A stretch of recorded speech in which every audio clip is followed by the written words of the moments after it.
mo naman for so long. Diba? Itago mo na lang ulit. Please.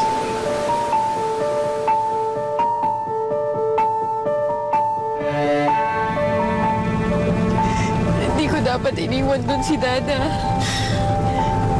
Dapat nag-explain man lang ako. He at least has the right to know my side. He won't listen to you, Jade. Nakita mo ba yung reaction niya kanina? He's in denial. Hindi niya matanggap na lesbian ang only daughter niya.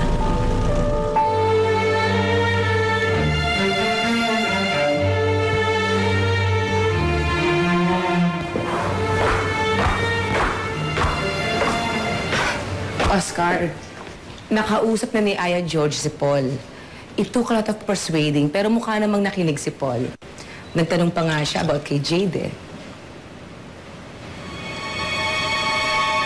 Sinabi ko na ginagawa mo na ng paraan. Amanda, alam mo ba na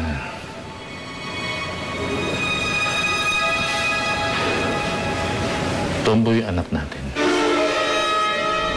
Kaya nga dapat nag-stay tayo. Para saan? Para kalad ka rin niya pa uwi kagaya ng kay Paul? Tapos ano, papabugbog ka niya or worse,